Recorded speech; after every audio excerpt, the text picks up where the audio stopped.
Luego de varios meses de trabajo de una comisión de expertos y de idas y vueltas políticas, ingresó finalmente al Parlamento el tan mentado y tan importante proyecto de reforma de la Seguridad Social. Desde el gobierno hay voces que afirman que sí se va a tener que trabajar más, pero aseguran que no implicará una rebaja de las jubilaciones. Sin embargo, quienes se manifiestan en contra aseguran que sí, implicará una baja de las jubilaciones y además manifiestan que es un proyecto que perjudica directamente a la clase trabajadora. Quienes han participado seria y realmente hasta aquí de la discusión. ¿Qué implica esto para trabajadoras y trabajadores? Y ¿esto es una verdadera mejora del régimen de jubilaciones? Hoy en La Letra Chica, seguridad social. ¿Para quién? Está complicado. A partir del 2008, con una flexibilización grande que hubo, se cargó muchísimo en las jubilaciones, se jubiló mucha gente y desequilibró el sistema. El que ya está trabajando, cualquiera de ustedes, yo no le puedo decir ahora que le voy a cambiar la regla de juego. ¿Revisa la seguridad social? Sí, necesariamente bajo algunos parámetros. Primero, no cambiarle la regla de juego al que ya está trabajando. Y alguno me preguntará, ¿y los militares? Sí. Y bueno, a los militares también hay que extenderle la edad del retiro. No los quiero aburrir con la historia, no quiero poner excusas, simplemente, y esto es fácilmente comprobable, en el 2019 no teníamos los informes, o mejor dicho, los informes del gasto del producto en el sistema jubilatorio. La coalición va a llegar al próximo proceso electoral con la tranquilidad de haber cumplido con el deber ético de algo que se anuncia hace más de 15 años y que llegó la coalición y avanza. No cambiarle la regla de juego al que ya está trabajando. Este gobierno es hijo de compromisos políticos y en el compromiso por el país se habla de una reducción del IAS. Y creo que vamos por una reforma, primero sostenible, segundo justa y después de largo aliento. Tiene muchas cosas positivas, obviamente acompañada de algunas cosas que es propio de la evolución de la humanidad y la expectativa de vida, que quizás sea el punto más álgido de toda esta reforma. Lo primero y más importante, que este anteproyecto de reforma a la seguridad social requiere de consensos lo más amplios posibles. Porque este es un tema de todos. Este no es un tema de un gobierno. Bienvenido en el Parlamento los aportes, pero lo que tenemos claro es que con los votos de la oposición y con la mejora de la oposición o con los votos del oficialismo solamente, la reforma la llevamos adelante. Se equivocan si creen que esta parte, la que pretende convencer a la mayoría de los uruguayos, va a cambiar una forma de ser por ganar un voto. No nos mereceríamos ser electos como presidente y vicepresidente de la República si de un día para el otro cambiamos nuestro discurso. En realidad hubiéramos engañado a la gente. El drama más grande es que como no fueron intelectualmente honestos en campaña, ahora llegan muy condicionados. Yo creo que esta campaña es para jugársela. Hay que decir las cosas que vamos a hacer y hay que decir las cosas que no vamos a hacer. Yo creo que es una exigencia del pueblo. Desde mi punto de vista, de todos los problemas que tiene el Uruguay, hay uno que es el mayor, que es la crisis de confianza. Para nuestras familias, confiar en que mañana va a ser mejor que hoy. Y para eso le tenemos que creer a los gobernantes. Tenemos que recuperar el círculo virtuoso de la confianza entre la gente y los gobernantes. Y eso se hace con verdad, eso se hace con coherencia y eso se hace aguantando las ideas.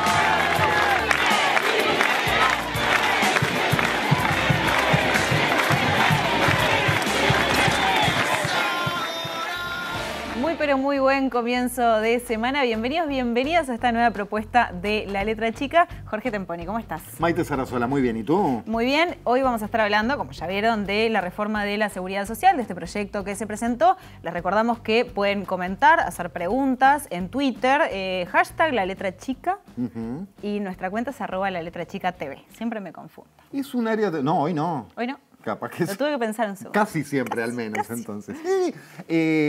Miren, El tema es tan amplio, está, por supuesto, a lo que le vamos a entrar, las patas políticas, económicas, de negociación, de discusión, la parte seria, digamos, social del asunto, pero también está lo vivencial y lo personal. Por ejemplo, ¿qué pienso hacer cuando me jubile y cuál es mi sueño? Yo qué sé, lo que se les ocurra, compartan y se arma la conversación con el hashtag La Letra Chica. Bien, ¿Te parece? linda iniciativa. Digo, de lo más pesado a lo más liviano también, ¿no? Al color. Una casita afuera, ponele algo así. Te veo clara en tus sueños de jubilación. ¿Ya, Sarasola? ¿Tan pronto? Arranquemos. ¿Tan pronto?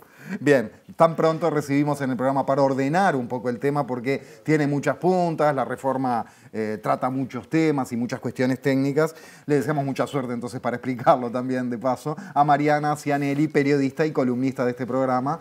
Mariana, buenas noches. Buenas noches, ¿cómo andan? Bien. Siempre temas fáciles, Mariana. Sí, siempre temas fáciles. Empecemos no por el principio, sino por los capítulos más cercanos. No nos vamos a remontar en el tiempo de qué es una jubilación, pero sí que los partidos socios de la coalición propusieron cambios a lo que era un anteproyecto. Entonces se negoció a la interna, repito, de la coalición de gobierno para esta reforma de la seguridad social. El anteproyecto se había presentado hace algunos meses. ¿Qué cambió con respecto a aquello, esto que se presentó el jueves pasado, que ingresó al Parlamento, y cómo sigue ahora la discusión? Bien, bueno, el proyecto, la intención por parte de la coalición es que se apruebe en el Senado este año, ¿no? Es prioridad número 1 y van a trabajar en consecuencia. Y bueno, ahí se estima que por ahí, por el año que viene, en marzo, después del receso parlamentario, arranque la discusión en diputados. O sea, ya se lo respeta como un tema de sus tiempos pesados. Seguro, es prioridad, hay que ver también, ¿no?, todos los otros temas de la agenda del oficialismo, qué va a pasar con ellos, también de la oposición, pero parecería ser que el centro va a estar en la reforma de la seguridad social en este periodo y hay que ver el año que viene. Y bueno, y arrancando un poco sobre los cambios, ¿no? Este anteproyecto estuvo circulando y los socios de la coalición, como decías, plantearon algunos reparos, ¿no?, de lo que se había presentado originalmente. Recordemos brevemente, ¿no?, que este anteproyecto y este proyecto actual surge de un proceso que se inició en la Comisión de Expertos de Seguridad Social, creada por la LUC, donde se estableció un diagnóstico y recomendaciones que solamente fueron aprobadas por representantes de la coalición y por los empresarios. Esto no contó con el apoyo ni del FA ni del PIT-CNT. Entonces, teniendo en cuenta eso, bueno, sí, incorporó varios de los planteos que hicieron públicos los socios de la coalición. El principal tiene que ver con el corrimiento de los efectos de la reforma hacia 2033. Esto lo que va a implicar es que no va a haber cambios para las personas que tengan 50 o más años al momento de la aprobación de la reforma. En el anteproyecto se establecía como inicio, digamos, para el aumento de la edad de retiro a la generación de 1967. Con este corrimiento se elige, digamos, a la generación de 1973 y a partir de 2043 van a empezar en su totalidad a regir las nuevas normas jubilatorias de este nuevo sistema. Esto fue a pedido en particular de Cabildo Abierto y el Partido Independiente, que pidieron correr un poco la entrada en vigencia, ¿no?, la aplicación de la reforma de las generaciones, cambiar un poco ese número y se tomó en cuenta y se fijó esos números que comentaba recién.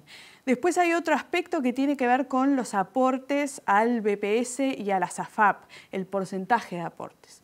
El proyecto actual, el que ingresó al Parlamento, establece que se destine un 10% al BPS y un 5% a las AFAP. Esto lo planteó el Partido Colorado, que le generaba preocupación por cómo estaban los porcentajes antes. Antes se preveía que se destinara un 8% al BPS y un 7% a las AFAP. También no sé si se tuvo en cuenta, pero fue un planteo de los representantes de los trabajadores del BPS que advirtieron que como estaba compuesto ese esquema, en realidad se iba a terminar perjudicando a los trabajadores, iban a tener los menores de 45 años rebajas en las jubilaciones con esos porcentajes de entre un 8 y un 36%. Bueno, esto se cambió. Rodolfo Saldain, que lideró esta comisión de expertos de seguridad social, en la conferencia del jueves se refirió a este tema.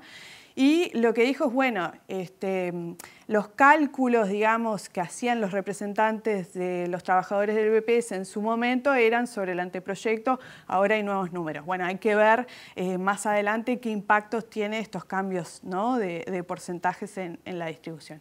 Y después un dato que no es menor y que también estuvo en la discusión pública, sobre todo por parte de Cabildo Abierto, tiene que ver con las pensiones a la viudez. Fue uno de los principales reclamos en su momento públicamente, ¿no? Deben existir y más adelante vamos a hablar de otros reclamos de Cabildo. Pero bueno, no estaban conformes con los cambios que se habían hecho en torno a las pensiones a la viudez. Se establecía en el anteproyecto un tope a los ingresos, digamos que las personas que tuvieran un ingreso de 100.000 pesos, hasta 100.000 pesos pudieran acceder a las pensiones por viudez. Bueno, eso se cambió y, por ejemplo, se alargó, digamos, a 150.000 pesos de ingresos. Esos son algunos de los planteos y reparos que tenían los socios y que se tuvieron en cuenta en este proyecto que ingresó. Bien, Mariana, ya saliendo de estos acuerdos a los que tuvo que llegar el gobierno para que siguiera para adelante este proyecto. Obviamente estamos hablando de 330 artículos, es amplio, pero ¿cuáles destacarías como los principales pilares de esta reforma que se propone? Bueno, el principal cambio en el sistema y que ha estado también en el debate público tiene que ver con el aumento de la edad de retiro. La reforma, para explicar también brevemente el tema de los años, ¿no? Las nuevas reglas se van a empezar a aplicar en 2033 y va a haber un periodo de transición de 10 años hasta 2043 donde van a convivir los dos regímenes y de alguna medida el régimen nuevo se va a ir comiendo de a poquito al lento. O sea, es gradual la reforma y paulatinamente se van a implementar los cambios. Pero respecto a la edad, al aumento de la edad de retiro, pasamos, ¿no?, de 60 a 65 años. Se establece que las personas que nacieron en 1973 se van a jubilar con 63 años y ahí se va a ir aumentando, ¿no? En 1974 con 64 años y 1975, los nacidos en 1975, con 65 años. Hay excepciones para este aumento de la edad de retiro en dos casos, ¿no? En el caso de los trabajadores rurales y en el caso de los trabajadores de la construcción. Claro, que tiene una exigencia mayor, ¿no? Exacto, física, se toma en cuenta. En su momento también se planteó por qué no se incorporaban a las trabajadoras domésticas también dentro de la excepción. Bueno, quedaron estos dos rubros. Sin embargo, estos dos rubros también tienen excepciones a la hora, digamos, de retirarse previamente, ¿no? Retirarse a hacer la excepción de los 60 años. Tienen que cumplir con 30 años de aporte y haber trabajado 20 años en el rubro y los últimos 10. Se tiene que cumplir todo eso para que puedan acceder, digamos, a esta excepción. También hay otros cambios que tienen que ver con el acceso universal a la jubilación, es decir, que todas las personas de 70 años o más van a poder acceder a un ingreso mínimo, gradual, independientemente de los años de aporte. Bueno, la calle Pou dijo también en conferencia de prensa como otro dato es que muchísima gente trabaja más allá de su edad de retiro. Bueno, cómo se va a buscar regularizar esa situación y que las personas puedan jubilarse y trabajar, digamos, en regla. Bueno, después hay todo lo que tiene que ver con un suplemento solidario para los sueldos menores a 42.000 pesos. Eso, digamos, el gobierno ha expresado, ¿no?, que esto es una manera de mejorar las jubilaciones bajas, ¿no? Pero bueno, hay otras miradas y hay bastantes críticas con esto por parte de AEU y el Frente Amplio, que en diversas simulaciones han establecido, bueno, que esto no va a ser tan así cuando se aplique la reforma en los diferentes escenarios, sobre todo porque digamos, al extender la edad de retiro, de alguna manera se va autofinanciando la persona, ¿no? Esa bonificación, lo que vendría a ser es una bonificación. Y esos a grandes rasgos serían los principales puntos. Hay muchísimos más para seguir comentando. Por ejemplo, el tema de los cálculos, cambios en el cálculo del sueldo básico jubilatorio y los años que se toman en cuenta. ¿Qué hay por ahí? Bueno, en el caso actualmente en el caso del BPS se toman los últimos 10 años de trabajador, ¿no? O los mejores 20. Bueno, ahora, a partir de ahora, se van a tomar los mejores 25 años de trabajador. Esto sobre todo va a tener un impacto en lo que tiene que ver con las cajas, ¿no? Además del sistema general, pero con las cajas, porque recordemos que las diversas cajas tienen sistemas de jubilación de cálculo variable. Por ejemplo, la caja militar, los militares se retiran con el último sueldo, ¿no? La caja de profesionales con un promedio de los últimos 3 años. Entonces, en ese sentido va a haber un cambio importante. Después también se incorpora una tasa de adquisición de derechos por cada año de trabajo. ¿Esto qué implica? Porque así, digamos, es como bastante difícil de entenderlo, pero lo que implica es que se van a privilegiar a las jubilaciones que se excedan más allá de su edad de retiro. Es decir, te premian si por seguís laburando, más, pudiendo haberte jubilado. Exacto. Hay como un fuerte énfasis en eso. Y entonces, ¿qué sucede? Pongo 2 ejemplos como para intentar bajarlo a tierra. Si una persona tiene 65 años de edad y 30 años de aporte, la tasa de reemplazo sería de un 45% del promedio salarial. O sea, termina con un 45% la tasa de reemplazo de lo que vendría a ser lo que fue su sueldo, ¿no? Ahora, si esa persona con los mismos 30 años de aporte se retira con 70 años, esa tasa de reemplazo crece a 58%. Entonces, de alguna manera hay un incentivo a que se siga trabajando en la medida que se estire lo más posible, ¿no? La jubilación, de alguna manera. También hay críticas con ese tema en particular por parte de los representantes de los trabajadores del BPS, que lo que sostienen es que se está perdiendo esa tasa de reemplazo en el sistema actual con 65 años y 30 años de aporte. Se tiene una tasa de reemplazo de 55%, es decir, ahora, ¿no? 10% más de lo que se proyecta a futuro. Entonces, bueno, ya habría como una pérdida en ese sentido con ese cambio. Mariana, brevemente para cerrar, pero lo mencionaste por arriba, las cajas. Sí.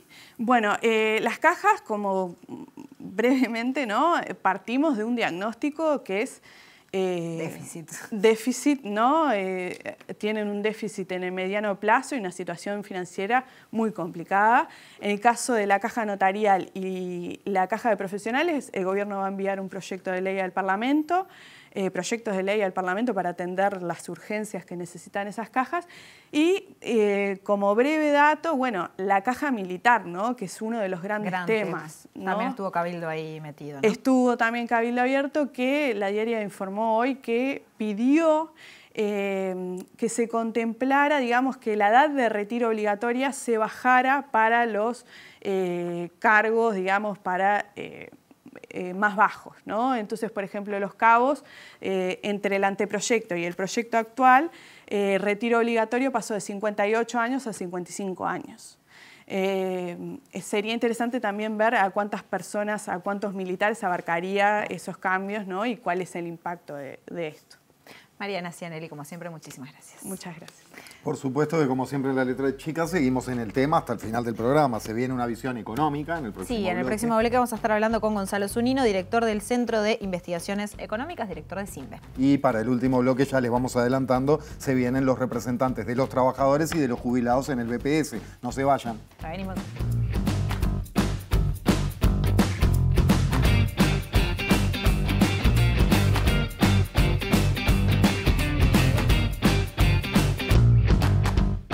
26 minutos pasan de las 9 y continuamos hablando de este proyecto, ahora de la mano, como les anunciábamos, de Gonzalo Zunino, director del Centro de Investigaciones Económicas de CIMBE, doctor en Economía y magíster también en Análisis Económico y docente de la Universidad de la República. Buenas noches y muchas gracias. Buenas noches. Gonzalo, sí había un consenso de que una reforma en algún momento era necesaria, ¿no? Pero ¿cómo ves esta reforma que se está planteando puntualmente? Bueno, sí, existe un consenso bastante generalizado, diría yo, sobre que es necesario reformar, en parte porque el estado de bienestar, podríamos decir, en Uruguay, tiene un desbalance intergeneracional importante, digamos, con una protección muy fuerte en los adultos mayores, 65 y más, y una protección que es débil en infancia y en otros tramos de la vida, pero sobre todo en infancia. Perdona, pero ya te freno ahí. Dale. Sé que hay mucho para charlar, pero capaz que algún jubilado o jubilada que está escuchando dice muy fuerte para la tercera edad si ganamos 3 pesos, una miseria. Bueno, y es cierto que en términos absolutos uno puede pensar que las jubilaciones son poco suficientes, pero hay indicadores que son bastante concluyentes, ¿no? Por ejemplo, la pobreza en adultos en más de 65 ronda el 2% de la población y en menores de 6 anda más o menos por el 20%, 10 veces más. Y eso es por una participación del Estado activa en este grupo y no tan activa o bastante ausente en infancia. Entonces uno debería pensar que hay que balancear mejor las transferencias, que en infancia son más claras o más transparentes, porque es claro cuando una asignación familiar, por ejemplo, es un monto que se le da a una familia que tiene hijos. En las jubilaciones o en el grupo de 65 es menos claro estas transferencias porque están dentro de las jubilaciones. Cada jubilación tiene una parte que podría decirse que es lo que cada uno en general siente, que se la autofinanció con los aportes, pero después tiene otra parte que no es autofinanciada. Y ahí todas las jubilaciones tienen un componente de subsidio importante, que es lo que genera ese desbalance y esos resultados distintos, decíamos, muy asimétricos, donde la pobreza en niños es 10 veces más alta que la pobreza en mayores de 65.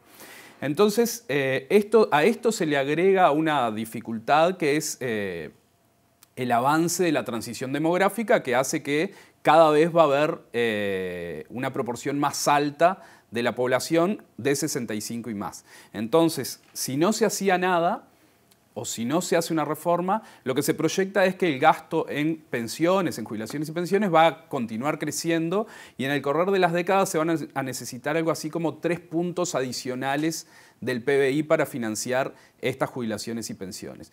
Que 3 puntos del PBI puede parecer que no es tanto, pero el sector público gasta más o menos 30 puntos del PBI, recauda más o menos en ese entorno. Entonces, es como necesitaríamos un aumento de la presión fiscal, digamos, del orden del 10% de lo que se recauda hoy, que es bastante, para financiar eso. Pero no solo para financiar eso, el problema es que decíamos, si queremos fortalecer el estado de protección, si queremos fortalecer el estado de bienestar en estos otros rubros, necesitaríamos esos 3 puntos, más algunos puntos para infancia, más algunos puntos para educación, más algunos puntos para el sistema de cuidados, y terminamos en un resultado que probablemente tenga poco consenso, al menos a corto plazo, digamos, estaría dentro de lo que se podría discutir, pero que es probable que no tenga consenso decir, bueno, Uruguay hoy necesita un estado 10 o 8 puntos porcentuales del PBI más grande que lo que es hoy, en parte porque eso habría que financiarlo.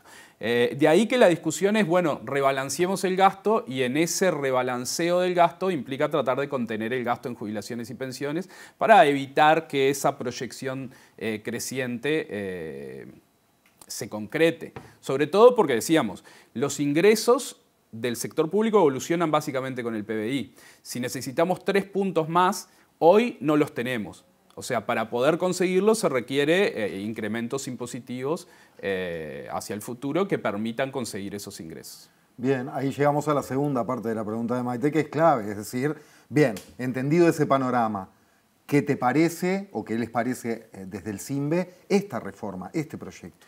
Bueno, entendido este panorama, esta reforma en parte queda inconclusa, ¿no? Porque cuando hablamos de un rebalanceo del estado de bienestar, estaríamos justamente discutiendo cómo modificar todo el sistema de protección social y diciendo, bueno, de repente tenemos que contener el gasto acá, pero al mismo tiempo expandirlo en estos otros lugares que decíamos donde realmente debería ser la prioridad de asignación presupuestal, al menos hacia el futuro. En esta reforma hay un esfuerzo por contener el gasto, pero no se está discutiendo, quedó totalmente fuera de discusión el sistema de protección social en su conjunto. Solo se discutió el sistema previsional, donde el objetivo es contener el gasto.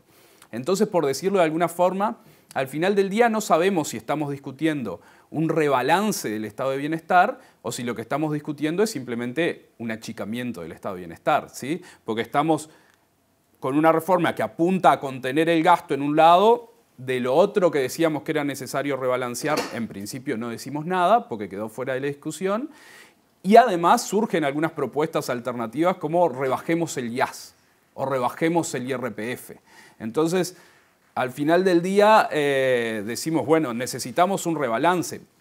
Es distinto a discutir una reducción del estado de bienestar que achique la protección social en el grupo de 65 y más, y la contrapartida sea una reducción de la presión fiscal y principalmente en IAS y en IRPF, que en el fondo son los grupos que tienen mayores ingresos. Pensando en eso y quedándonos con la primera mitad, antes de pensar en esa reasignación, el control del gasto por el tema de las jubilaciones, ¿se utilizan, crees, herramientas razonables en este caso? Para eso, para achicar ese gasto, más allá de que haya que discutir lo otro. Bueno, para el achicamiento del gasto se utilizan herramientas que son básicamente las esperables. Para achicar el gasto no es ciencia, tenés que pagar jubilaciones por menos tiempo o pagar jubilaciones más chicas, ¿sí? Pagar jubilaciones por menos tiempo implica tratar de mover la edad de retiro hacia adelante. Ahí claramente hay una medida que es el aumento de la edad normal de retiro, de la edad mínima de retiro, que es, digamos, la necesaria para configurar el causal de jubilación común. Y después hay alguna serie de medidas que modifican los parámetros, digamos, del sistema, que podrían apuntar a esa contención de las jubilaciones. Por ejemplo, para el régimen general, la extensión del periodo en el que se calcula el denominado sueldo básico jubilatorio. Que eso pasa de 20 a 25, ¿no? Que pasa de 20 a 25 años. Hoy en el régimen general en realidad es los mejores 20 o los últimos 10, pero con una trampa de que los últimos 10 no le pueden ganar por más del 5% a los mejores 20. Entonces, como que el ancla verdadera son los mejores 20. Pero sí, cuando uno puede mirar, podríamos decir, con esta reforma, básicamente te podría quedar una situación donde si te jubilás 5 años más tarde, probablemente no te vayas con algo muy distinto a lo que te irías hoy. La tasa de reemplazo de la combinación 65-30, que sería la nueva mínima, es la misma que hoy con 60-30. O sea, podrías decir, me voy con una jubilación equivalente, pero 5 años más tarde. Entonces se paga jubilación por menos tiempo. O si yo ya me iba a los 65, probablemente me vaya en el mismo momento, pero me vaya con una jubilación menor, ¿sí?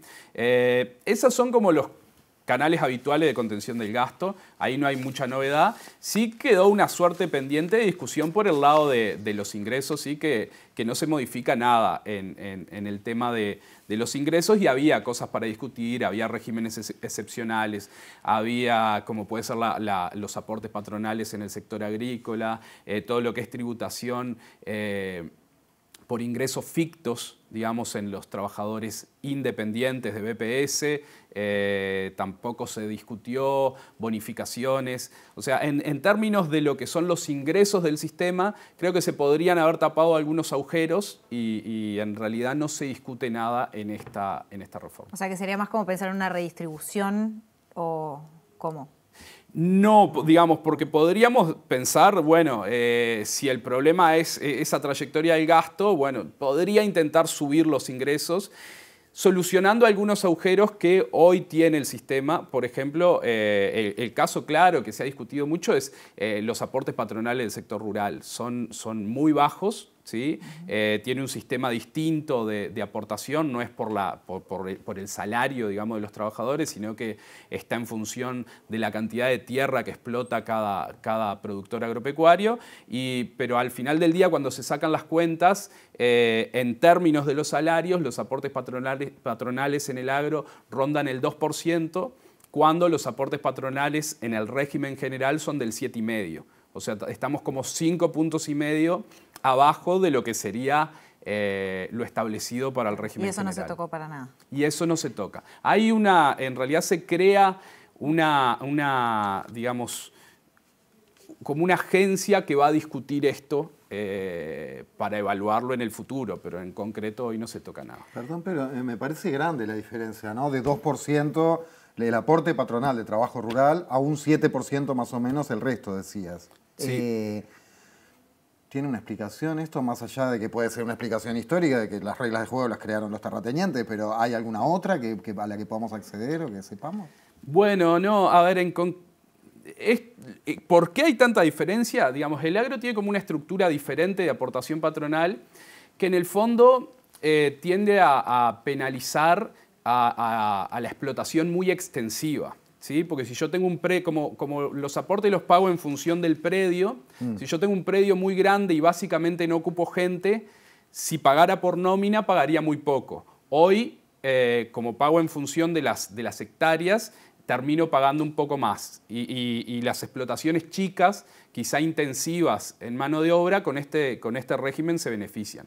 Ahora, ¿por qué esa alícuota no está calibrada, digamos, para que la estructura esa se cumpla, pero que en promedio paguen el 7,5%? No hay ninguna razón, digamos. Gonzalo, teniendo en cuenta de que esta cuestión de que afortunadamente vivimos más es algo que pasa en general en el mundo, ¿qué es lo que han hecho otros países para lidiar con esta situación también? Y si ya hay algunos resultados o experiencias que hayan mostrado algún resultado. Bueno, básicamente la mayoría de los países van por caminos de aumentar la edad de retiro, aumentar la obligatoria, generar incentivos para un retiro más tarde. Y por eso decíamos, en materia de contención del gasto no hay cosas muy novedosas o algo que sea innovador en la reforma uruguaya. Casi todos los países que van procesando el envejecimiento van por ese camino. Ahora, Uruguay tiene una particularidad que tienen casi todos los países de América Latina, que a diferencia de los países centrales o de los países más desarrollados, Uruguay envejeció poblacionalmente, digamos, en un nivel de ingresos medios. Y porque lo que se denomina el bono demográfico, que es la etapa donde tenés más población en edad de trabajar en relación a la población dependiente, en América Latina el bono demográfico fue corto y poco aprovechado.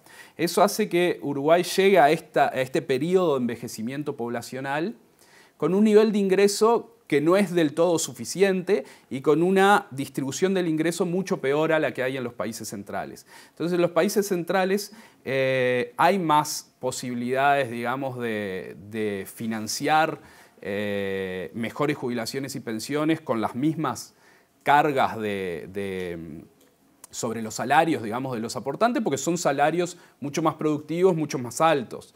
Entonces, y también probablemente la propia persona cuando llega a los 65 años de edad, llega en otras condiciones de bienestar donde el Estado podría de repente retirar un poquito de ayuda sin que la persona que hoy hablábamos, que las jubilaciones siguen siendo relativamente bajas, por más que son menos pobres los mayores de 65 claro, que los niños, no podemos estar hablando de que ahí hay un colectivo de gente rica en general, ¿sí? Y entonces llegamos sin demasiada posibilidad de retirar apoyo a esta sección de la población, como puede ser en otros países, que bueno, les aumento la edad o les o les bajo un poco las jubilaciones, pero estamos hablando de otros montos, porque decíamos, esos países llegaron al envejecimiento poblacional con un PBI per cápita mucho más alto y también con una distribución del ingreso mucho más cerrada, con lo cual no tienen tanta gente en esas jubilaciones mínimas donde el apoyo es realmente necesario. Van dos en una para cerrar. Son fuertes, apelamos a tu capacidad de síntesis. Para vos, ¿es verdad la afirmación gruesa de que esta reforma la financian los trabajadores? Una. Dos, Mariana planteaba esta cosa, son 65 los años para retirarse, pero van creciendo tanto los porcentajes del sueldo que ganarías si laburás un añito más, 2 añitos más, 3 añitos más. ¿Termina siendo mentiroso ese 65? ¿Al final vamos a laburar hasta los 70 como para no perder tanta plata? Bueno, a ver. Decíamos, el 65-30 es más o menos equivalente al 60, es equivalente en términos de tasa de reemplazo al 60-30 hoy, ¿sí? Entonces, si en el fondo después uno quiere seguir trabajando porque tiene el incentivo y lo hace voluntariamente, no me parece un tema tan preocupante. De hecho, hoy la mínima es 60, pero en promedio la gente se retira más tarde. También digamos. Sucede eso hoy, con más años cobras más de tu sueldo, etc. Sí, ahora está más marcado, digamos, el incentivo a estirar el retiro está más marcado en términos de tasa de reemplazo que en el régimen actual. En el proyecto... Está más marcado en el proyecto. En el proyecto está más marcado que en el régimen actual el incentivo a estirar. ¿Lo financian los trabajadores y trabajadoras? Bueno, si decíamos que en el fondo no hay ninguna innovación en términos financieros, en términos de las fuentes de financiamiento, sí, básicamente lo financian trabajadores y trabajadoras. No hay innovaciones en términos de los aportes patronales, no hay innovaciones en términos de nuevos impuestos que vayan sobre el capital, digamos, destinado a financiar esto. Entonces, básicamente las fuentes de financiamiento son las mismas, que son los aportes patronales y personales, impuestos de rentas generales que están asignados al financiamiento de BPS y asistencia financiera. Todo eso, esa plata que sale de rentas generales, al final del día sale de distintos impuestos, pero podríamos pensar que sí, que lo financian los trabajadores. Es difícil pensar que el grueso del financiamiento no saliera de los trabajadores de todas formas. Ahora sí, cortita para cerrar, voy a sumar una. ¿Qué te parece que tendría que hacerse con la caja militar teniendo en cuenta que tiene un déficit de 400 millones de dólares anuales y que es un tema que también ha estado candente en esta discusión, ¿no? Bueno, obviamente lo primero que hay que hacer, pensando en esa idea de contener el gasto, es tratar de... Pensando en dos cosas, lo de contener el gasto y lo de, que es otro de los objetivos o de las cosas que había que encarar con la reforma, resolver inequidades intrageneracionales, ¿sí? Claro. Que los distintos trabajadores por estar en distintas cajas tengan un tratamiento muy distinto. El tratamiento de la caja militar claramente es diferente, te retiras antes, mejores tasas de reemplazo, el sueldo básico jubilatorio se calcula sobre la puntita de la historia laboral, lo que tiene mucho, digamos, lo que te favorece mucho, incluso ahí si te aumentan de grado en el último tramo, se nota mucho en términos de las jubilaciones. Entonces, ahí había que solucionar, o sería necesario solucionar ese término de inequidad. La reforma avanza, pero siguen estando los retiros obligatorios bastante más temprano. De hecho, ahora en el proyecto se rebajaron un poquito respecto a lo que era el anteproyecto. Con lo cual no se soluciona del todo y está planteado en una transición larga, ¿sí? Y ahí no hay ninguna solución alternativa. Otros subsistemas que tienen problemas financieros, como podría ser la caja de profesionales y la caja bancaria, aparentemente más la caja de profesionales que la caja bancaria, pero en el proyecto desde el Poder Ejecutivo mencionaron a las dos, supuestamente van a tener una transición diferente, con velocidades y con aportes diferentes al régimen general. ¿Por qué? Por la situación, digamos, más complicada que tendrían esos subsistemas. La caja militar claramente es de las más complicadas en términos financieros, pero no tiene una transición distinta. Es decir, ese desequilibrio grande que hay hoy no se lo busca corregir más rápidamente que al promedio del sistema. Muchísimas gracias. No, por nada. Gracias a ustedes. Gonzalo Zunino ha estado con nosotros en este bloque. En el siguiente, como decíamos, los representantes de BPS, Ramón Ruiz, de los trabajadores, y Ariel Ferrari, de los jubilados. Ya seguimos.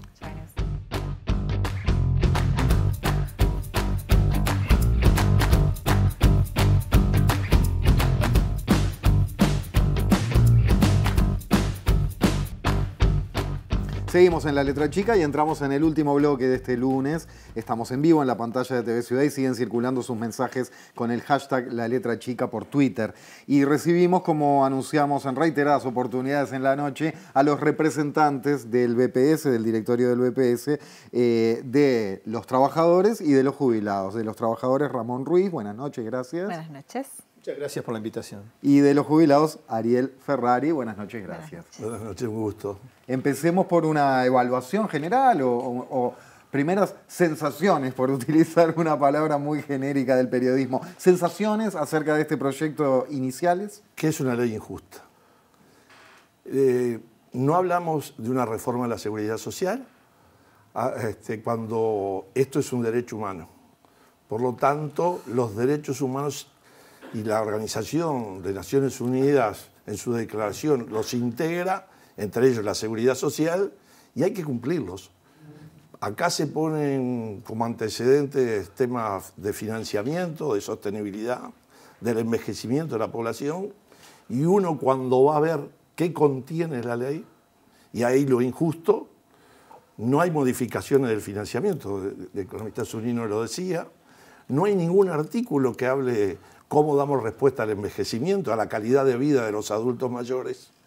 Y bueno, y se transforma solamente en una reforma jubilatoria y en parte de pensiones. Ramón. Bueno, me sumo un poco a la visión que Ariel está planteando. Esta reforma no es integral, no es integral.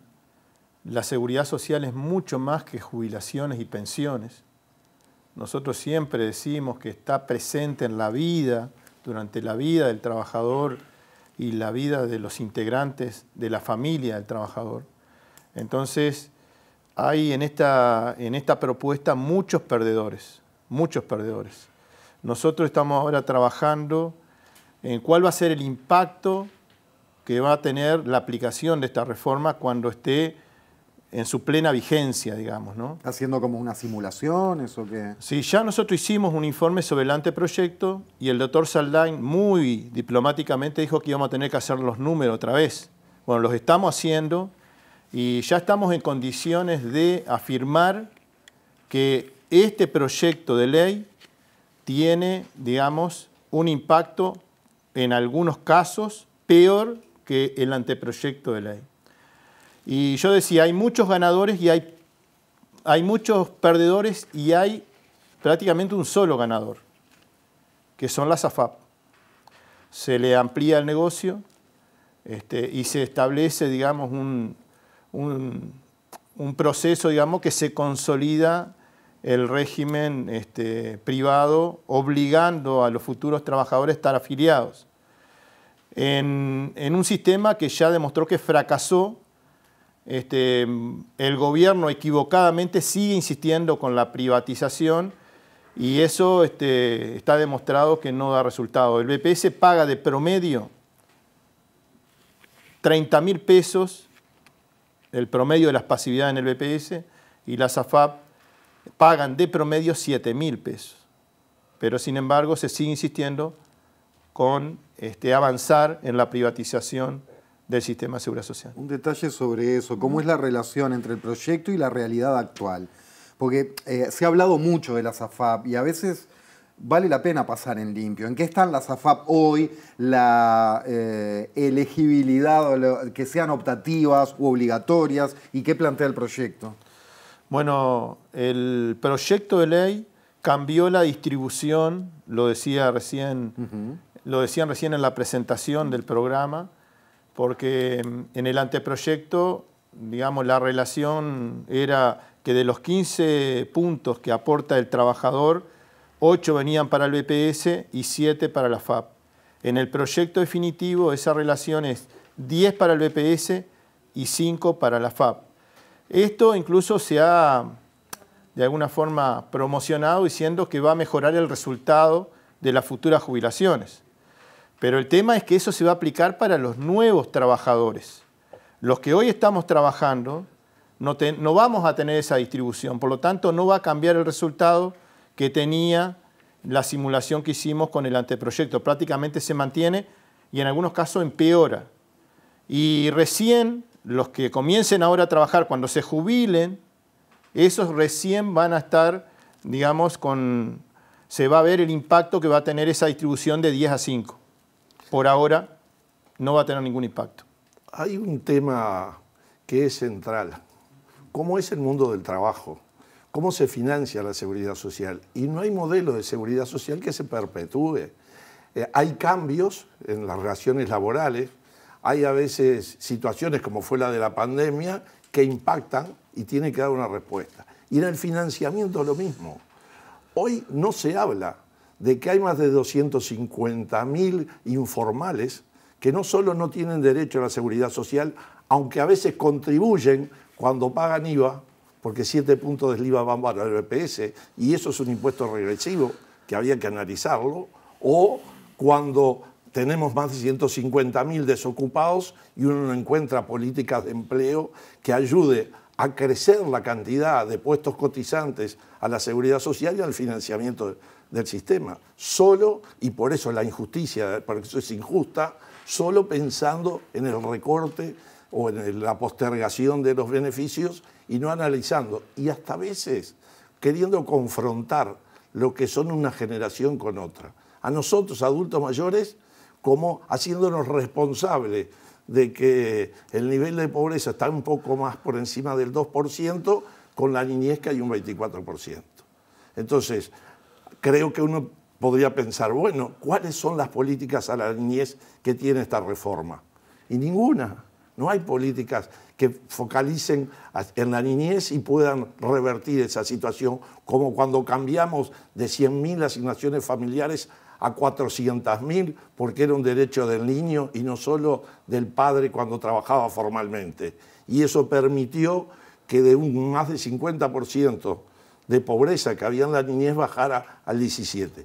Fue todavía insuficiente, pero es ese proceso que reivindicamos. ¿Y por qué los jubilados llegamos a ese nivel?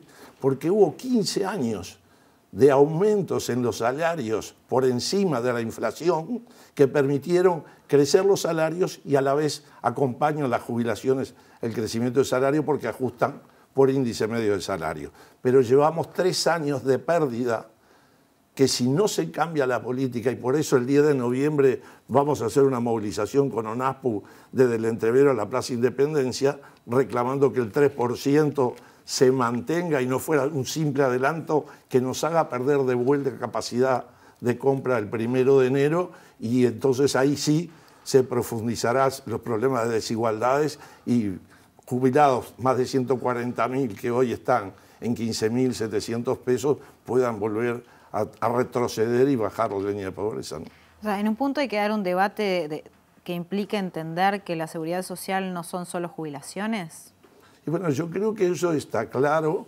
El problema es la decisión política que tomó el gobierno, de solo decir, bueno, ¿cómo resuelvo el equilibrio? Bueno, o puede ser buscando fuentes de financiamiento nuevas, distintas. Hoy ya no se trabaja solo en dependencia, que tengo un patrón y importa el 7,5 en general y el trabajador aporta el 15. El trabajo a distancia, todo eso que es el teletrabajo, todos los deliveries, Uber, todas las nuevas formas de contratación, que a veces uno no sabe ni para quién trabaja, el registro de empresas unipersonales pagando por fito cuando a veces son dependientes. Todo eso hay que analizarlo para ver cómo es la sostenibilidad del sistema, además de algunos temas que ya el economista Zunino lo decía. A ver, nosotros tenemos 230 millones que dejamos de recaudar por exoneraciones. Un ejemplo, la universidad y toda la educación privada no paga aportes patronales, mientras que la universidad pública lucha por tener un presupuesto algo mejor para poder seguir llevando políticas de educación en todo el país. Y entonces, lo mismo pasa en la salud privada. Y no estoy hablando de las pequeñas guarderías o escuelas en barrios periféricos. No, sino a veces en universidades que la matrícula son en dólares o no cualquier hijo de trabajador o hasta de sectores de capas medias pueden participar por lo que cobran. Entonces, no hay discusión de esos temas. Se paga en lo rural se paga también por la calidad de la tierra, no solo por la extensión. Y hoy tenemos con las transformaciones tecnológicas, con las nuevas producciones, que sectores de calidad de tierra que hace 50 años, como eran las de Rivera, las del norte, ¿no? Caminito de tierra colorada, eran de baja productividad. Sin embargo, con la forestación y la extranjerización, además de la tierra, no será necesario que esas grandes extensiones que generan mucha riqueza algo le devuelvan a la sociedad. Por eso la injusta ley que nosotros criticamos. Recién hablabas de realidades y después de medidas políticas. A propósito de la discusión política, de cómo se ha dado, les queremos preguntar por eso, aparte ustedes que están en el propio directorio del BPS, en el riñón de la cuestión. Pero antes, para dar pie, vemos al presidente de la República, Luis Lacalle Pou, el jueves pasado mencionando esta discusión.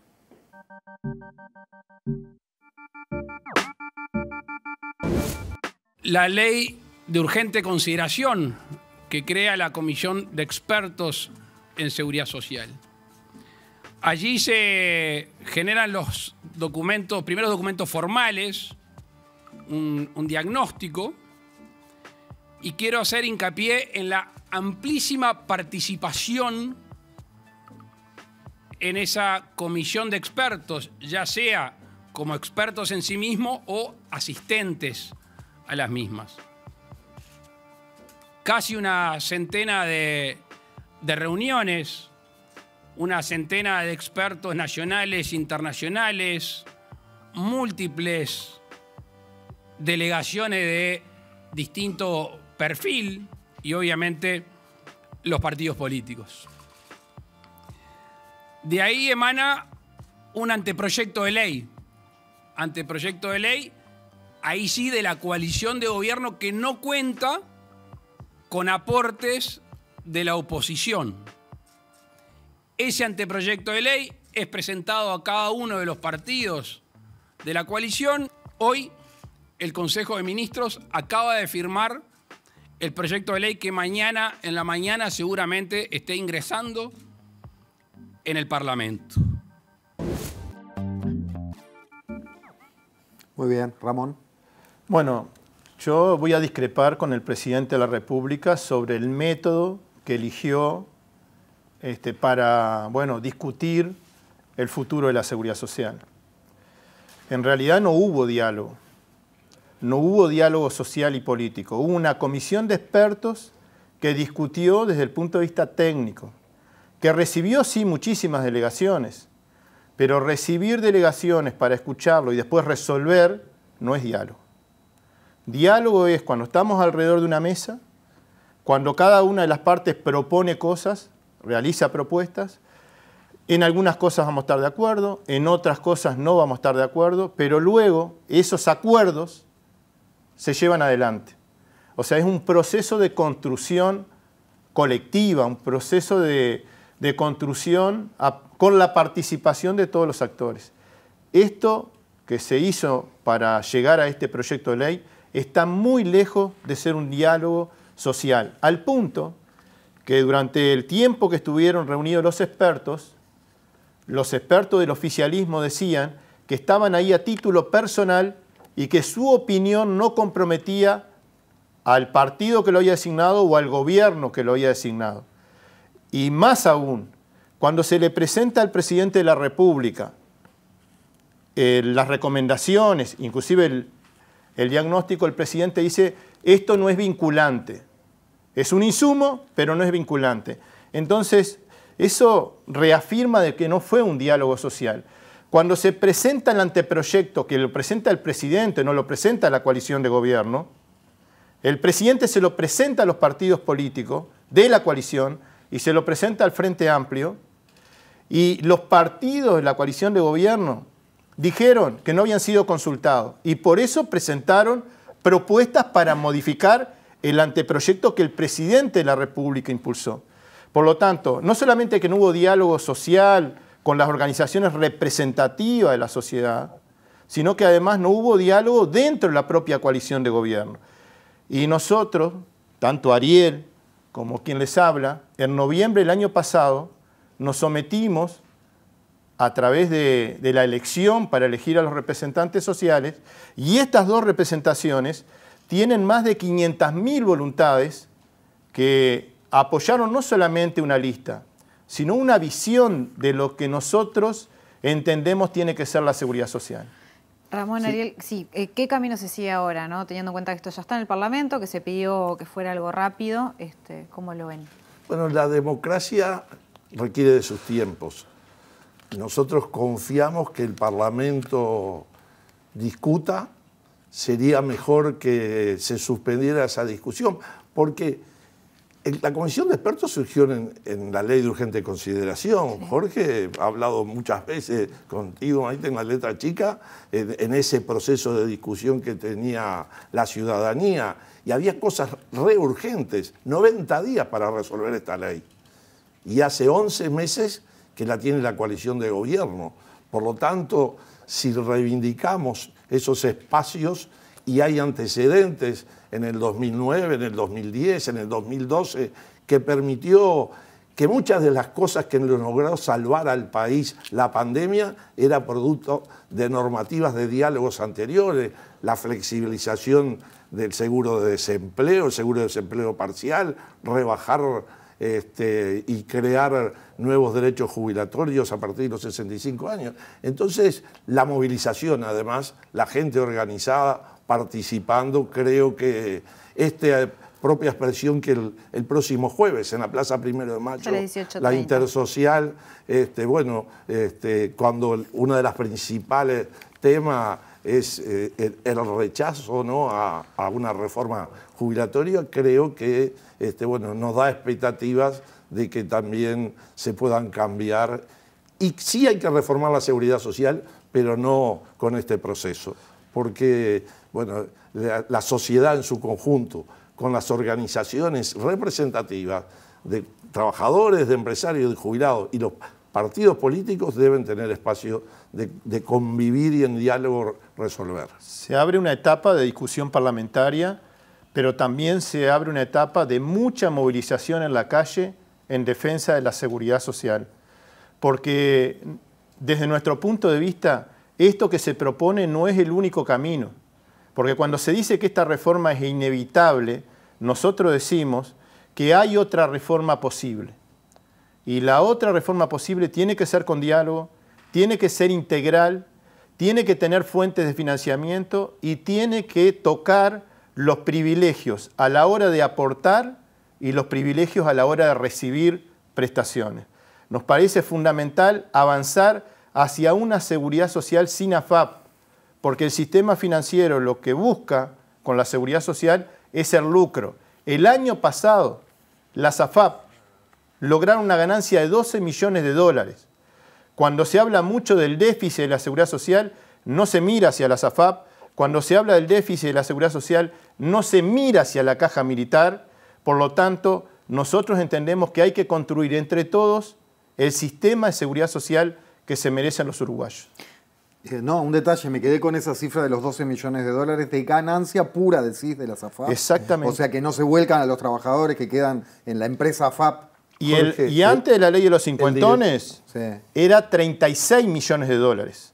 O sea, la ley de los cincuentones le puso tope a esa ganancia y, bueno, logramos bajar de 36 a 12 millones de dólares porque era un escándalo la ganancia que tenían las AFAP. No hay empresas en este país que ganen tanto, y si no, preguntémosle a los empresarios a ver qué conjunto económico tiene una ganancia en un año de 12 millones de dólares. El miércoles pasado en el directorio, a los dos nos tocó participar en ese colectivo y se venía a ver qué se hacía con las ganancias que tenemos de lo que va de este año, porque el BPS es accionista de AFAP República con el 39%. Eso te iba a preguntar, ¿qué hacen con la de República? Bueno, no se puede gastar, se invierten. Se trata de encontrar inversiones de bajo riesgo, papeles del Estado, en dólares, plazos fijos, pero BPS, que tiene el 39%, tiene ya depositados 75 millones de dólares que no puede utilizar. Y más de una vez con Ramón hemos planteado, ¿por qué no invertirlo, aunque no sea en una prestación permanente, pero en una canasta de fin de año para los que menos tienen, en políticas hacia la discapacidad, que acá no están contemplados en esta reforma, y sería bueno que también viéramos todo ese capítulo de un sector de la sociedad que es postergado y no hay autorización de planeamiento y presupuesto, economía, y nos ha pasado en este y en anteriores gobiernos. Entonces, ¿para qué queremos un capital depositado allí en el banco, que esperemos que lo esté, o papeles, que lo que hace el Estado, que debía administrar a través del BPS esos fondos, paga intereses a empresas privadas que no tienen ningún riesgo? Porque hasta el almacencito de acá al lado del canal, cuando abrió, corre riesgo.